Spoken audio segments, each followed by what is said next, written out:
de Jesus.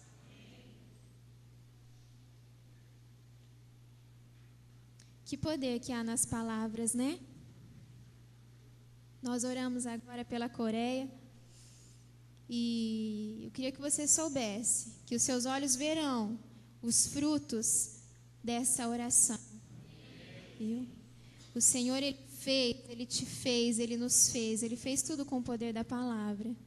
E se nós temos algo dele, nós temos esse poder. Ele mesmo nos deu.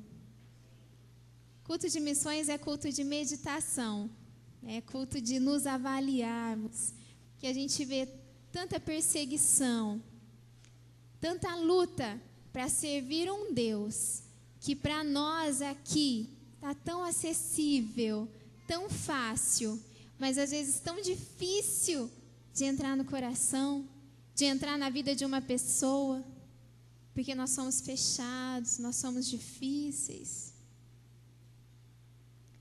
Mas eu tenho aprendido que o Senhor, Ele nos observa, mesmo quando nós ainda não somos dele. E eu fiquei sabendo disso ontem. Ontem eu conversava com a Cíntia ao telefone e ela me falou um pouco do que foi o encontro profético em Goiânia. E Deus levantou a Ruth para falar com ela em determinadas áreas.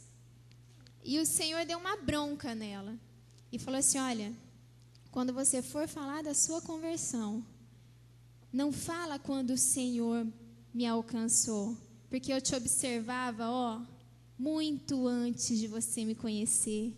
Quando você andava naqueles becos, quando você andava sozinha, sem saber para onde ia, eu estava lá com você. Eu estava lá te guardando e te esperando para que você me conhecesse. Isso é lindo, gente. Pensa, que soberania. Ela não tinha conhecido ao Senhor ainda. Mesmo assim, Ele estava observando. Isso é zelo de Deus, isso é cuidado de Deus. Mas não é sobre isso que eu quero falar.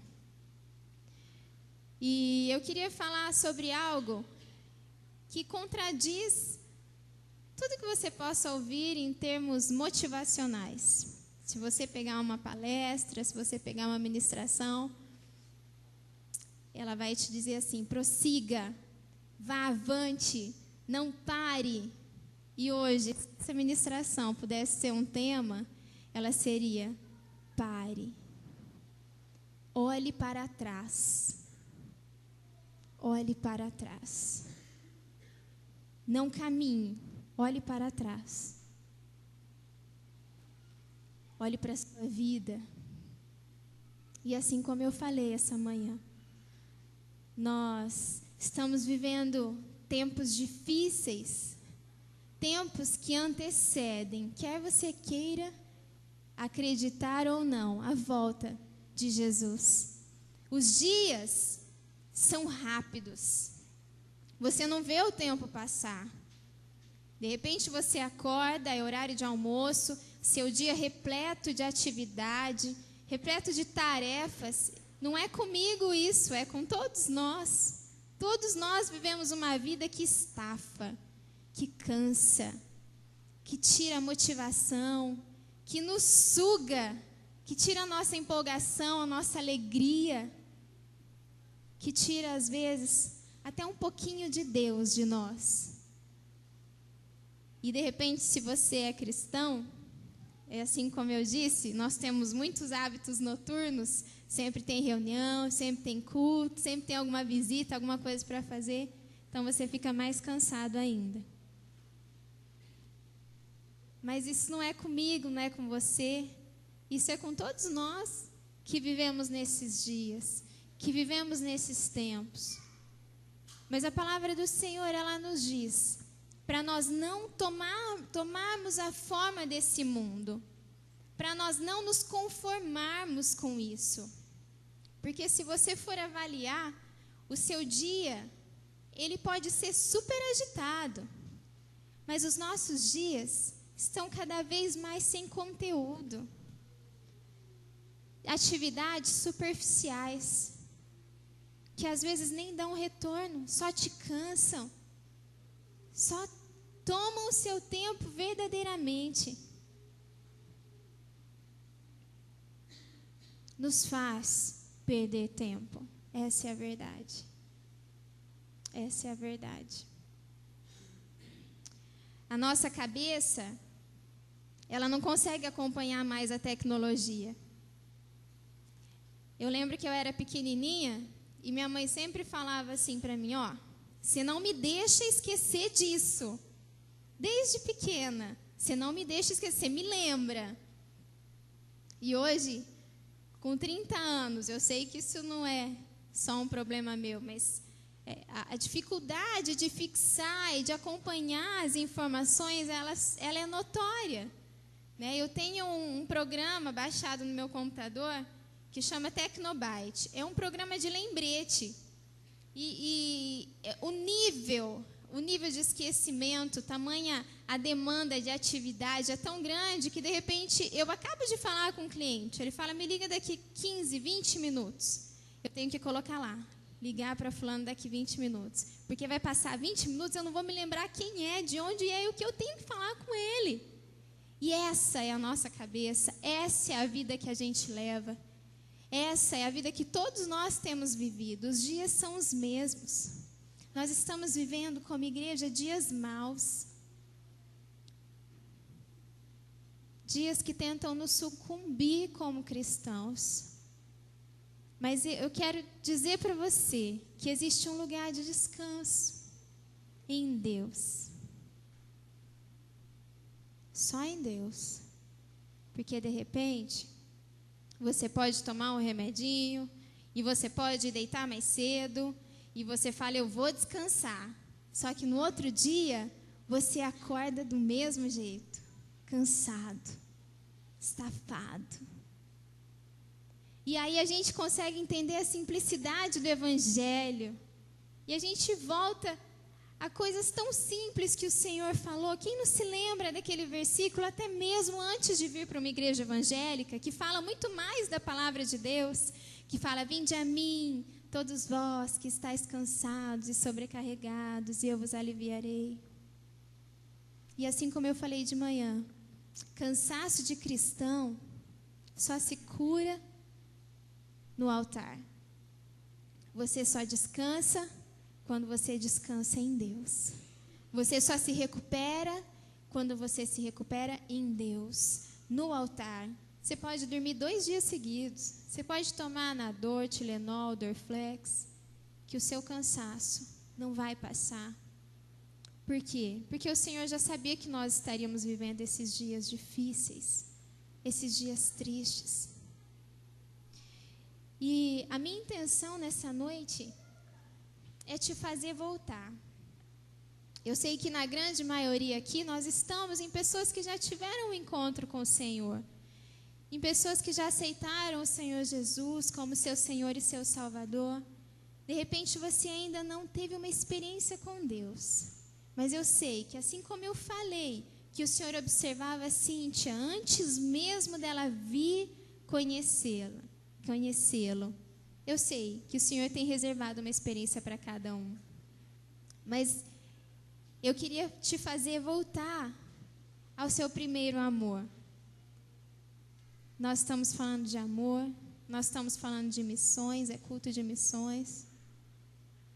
E eu queria que você pudesse, nesse momento, você que já teve uma experiência com o Senhor, que já conhece o Senhor Jesus, que pudesse se lembrar desse momento que você foi alcançado verdadeiramente. De repente não é o dia que você veio aqui na frente e falou, eu quero Jesus. Não. De repente foi no banco de uma igreja, quietinho. De repente sem o pastor até fazer um apelo, o seu coração se derramou na presença de Deus. Hoje, pela manhã, enquanto nós cantávamos e adorávamos ao Senhor, a Rosana compartilhou comigo algo que ela havia sentido durante a ministração de louvor. E ela falou assim, que as pessoas não estavam conseguindo adorar, não estavam conseguindo transparecer, como se elas não soubessem quem elas estavam adorando, quem elas estavam entronizando aqui. E ela pegou e virou para mim e falou assim: para quem eles estão cantando?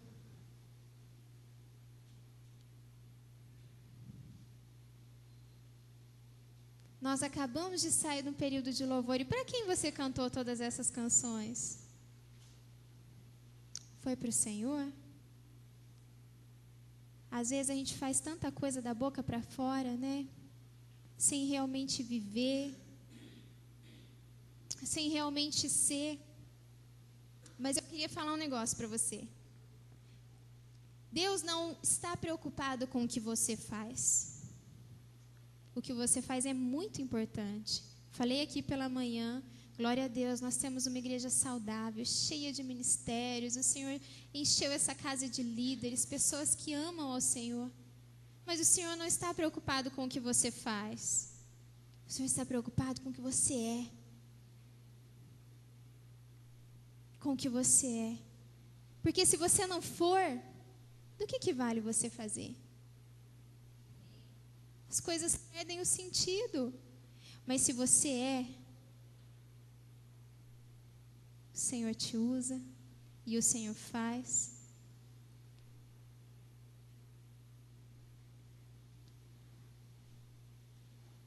Fábio, coloca o versículo, o Eric, o versículo de Apocalipse 2, verso 4. Se você quiser abrir comigo a sua Bíblia, no livro de Apocalipse 2, capítulo 4.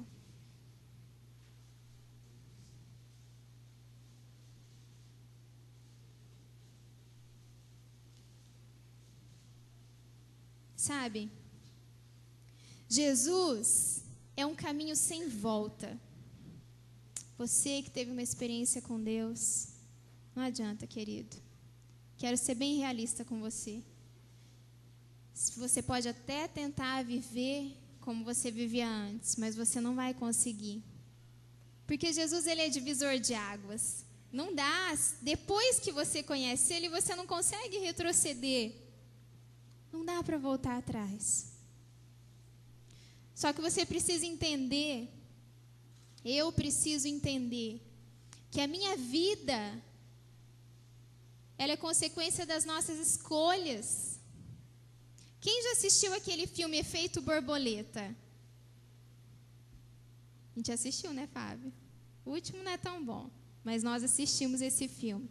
Se você assistir esse filme, você vai prestar atenção. No decorrer do filme, ele tem o poder de voltar atrás. Só que uma atitude dele, uma escolha que ele faz, muda totalmente o destino dele. Muda todas as áreas da vida dele. E ele vai voltando atrás. E uma hora ele escolhe se casar com uma moça. Aí a vida dele vai ser de um jeito. Aí ele não gostou. Aí ele volta. Aí uma hora ele escolhe que ele não vai fazer determinada coisa. E aí começa no decorrer da vida dele, as coisas se transformam. E conosco é assim. Se não fosse assim, você não precisaria confessar com a sua boca, crendo no seu coração, que o Senhor Jesus ressuscitou de entre os mortos. Depois que você faz essa oração, o Senhor, ele muda todo o curso da sua vida. Ele muda a pessoa que de repente você pode até estar se relacionando, mas ele escolhe outra pessoa para você. Ele te dá um ministério, ele te chama para fazer algo, ele te escolhe, ele te abre portas onde você nunca imaginaria que fosse. E a nossa vida é assim.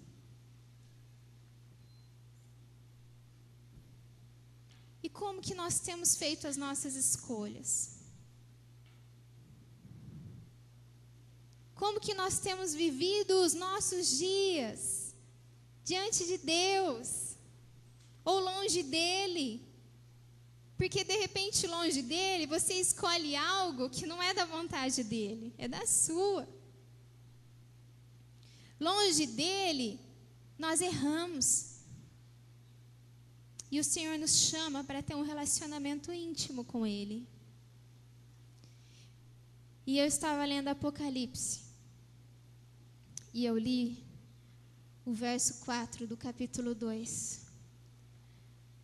E dizia, é a carta à igreja de Éfeso.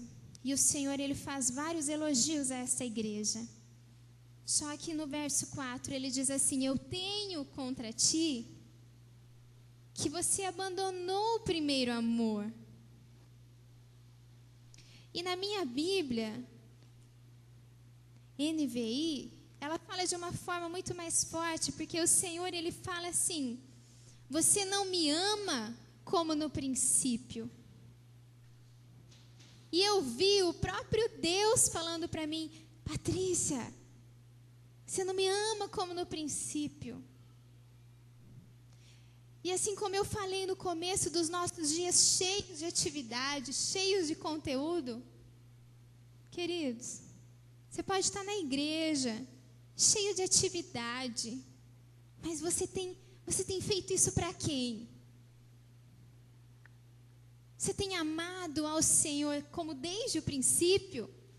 Se o Senhor virar para você e fazer essa pergunta: você me ama como no princípio? O que você vai falar para Ele? Seja sincero, seja transparente, porque eu fui, e isso corroeu a minha alma, de sondar o meu coração e saber quanta coisa ficou para trás, coisas que não poderiam ficar para trás. Quantas coisas ao longo do tempo e ao longo desses dias se perdem. E aí nós deixamos de ser transformados, nós deixamos de agregar mais de Deus em nós.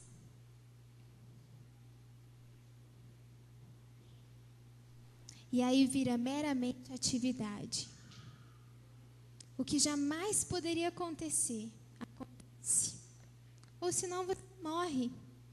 Aceitou Jesus, teve experiência com Deus, mas tá.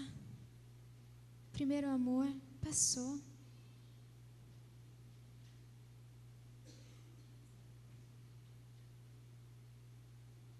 E eu sei que não é isso que o Senhor tem para nós, como igreja. Nós estamos vivendo tempos em que o mundo carece muito da presença de Deus. Muito da presença de Deus. E de repente nós, com tanta maturidade espiritual, tanta bagagem, mas às vezes tão frios, tão longe daquilo que Deus tem. É difícil, eu sei que é difícil.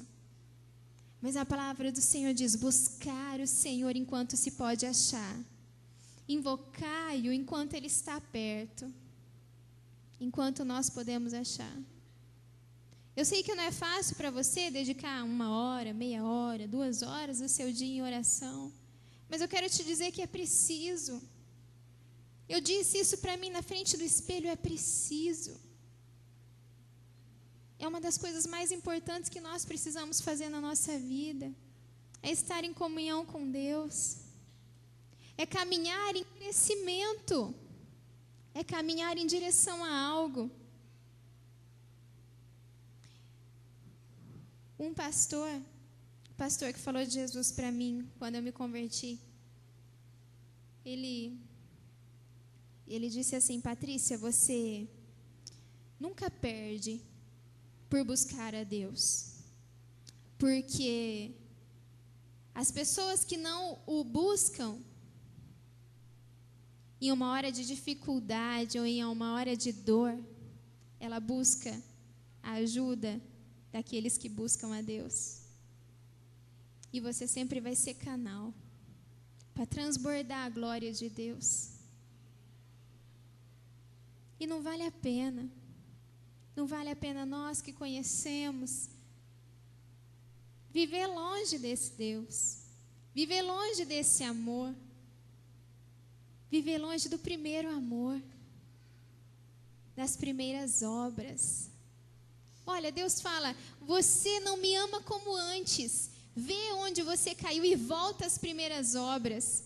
Queridos, quando eu me converti não tinha obra nenhuma, eu não fazia nada na igreja. Ai, e aí? Mas o meu coração era todo dele. E o que ele me mandasse fazer, eu fazia. Volta às primeiras obras. Volta ao primeiro amor. volta a praticar, volta a orar, volta a buscar a Deus, volta a buscar as suas promessas, as suas revelações, os seus dons.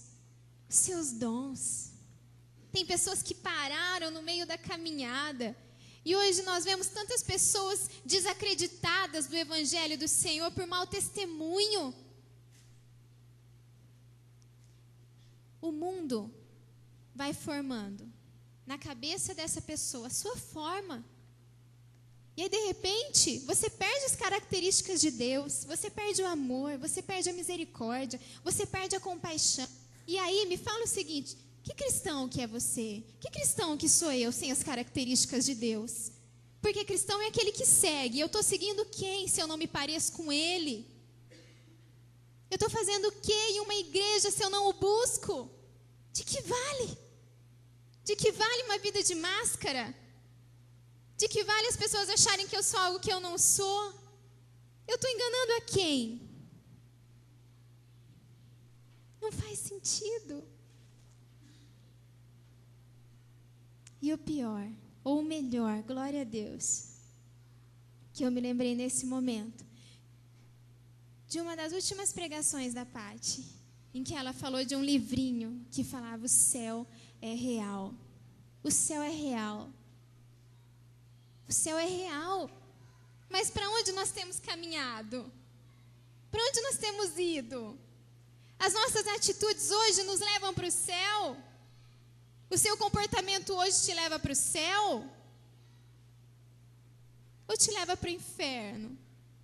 Porque antes de Jesus nós éramos merecedores do inferno. Mas depois que nós o conhecemos, nós somos agraciados com o céu. Mas nós temos caminhado para o céu? Ou nós temos nos desviado desse caminho? É morrer na praia, viver nos dias que nós temos vivido e de repente errar o caminho, porque o relógio está correndo, as coisas estão acontecendo. E que em nome de Jesus nessa noite, assim como o Senhor ministrou no meu coração, que Ele ministre no seu coração esse caminho de volta ao primeiro amor, de volta às primeiras obras, de volta à entrega. Nós precisamos voltar. O Senhor, Ele precisa nos alinhar com a sua vontade, e tem que ser nessa noite, meu querido. Porque quando você sair dessa porta, você não sabe o que vai acontecer com você. O mundo aí fora, ele está perdido. As pessoas estão perdidas sem saber para onde ir. Sexta-feira eu fiquei muito triste, muito triste. Nós tivemos uma confraternização na empresa e eu fui e entraram algumas pessoas novas, já faz um tempo. E conversando com uma amiga, ela pegou e disse assim: ô Paty, eu queria te dizer, eu esqueci de te falar, que o Wilson, ele assumiu a homossexualidade dele para a família. E eu conheço o Wilson. O Wilson namorava uma moça quando eu conheci ele. Ele até me paquerava, o Wilson. Eu falei: não, não é possível.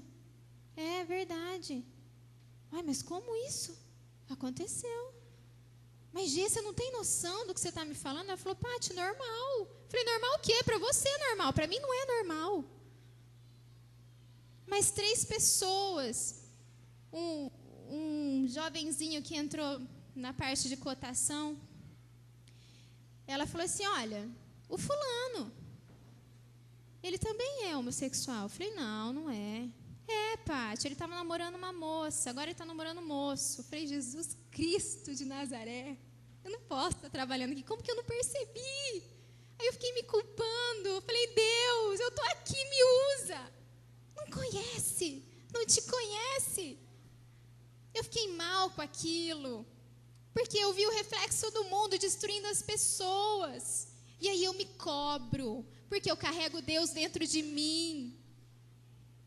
E eu preciso dar mais desse Deus para as pessoas. Mas eu só consigo se eu estiver cheia. Você só vai conseguir se você estiver cheio, se você estiver alimentado, se você estiver no caminho certo, se você estiver entregue. De repente faz 15 anos que você se converteu, de repente faz 2, 3, 1 ano. Mas isso é válido para todos. Voltar ao primeiro amor, voltar às primeiras obras, voltar à paixão, à motivação correta das coisas. O que você faz não é importante, importante é o que você é para Deus. E você precisa ser, e eu preciso ser. Nós precisamos nos transformar. Nós precisamos nos voltar para o caráter de Deus, para aquilo que Ele tem. Os dias são maus, mas nós ainda estamos aqui, vivendo esses dias e andando na contramão do mundo. Às vezes na própria mão, mas nessa noite o Senhor nos chama para nos alinharmos com a sua vontade. É culto de missões. E assim como eu falei no começo, tanta gente lutando para adorar um Deus que está tão acessível para a gente. E nós desvalorizamos. Até quando? Até quando? E eu falo para você, meu querido. Se você não tiver um relacionamento com Deus, se você não voltar realmente para o primeiro amor e para as primeiras obras, você não vai ser um missionário. Porque a missão na sua vida vai ser por sua própria força. E aí não vale. Sabe por que não vale? Porque não acontece. Só acontece quando Ele está à frente. Quando Ele está em você. Quando Ele te faz caminhar nos lugares mais difíceis, mas te dá vitória, te dá conquista, fala com você, assim como no Salmo 23, posso passar pelo vale da sombra da morte, mas o Senhor está comigo. Mas quantas vezes nós passamos pelo vale da sombra da morte e por causa da nossa dureza, da nossa superficialidade como cristãos, nós passamos sozinhos. Nós abrimos mão daquele que nos observa. Queria que você fechasse os seus olhos.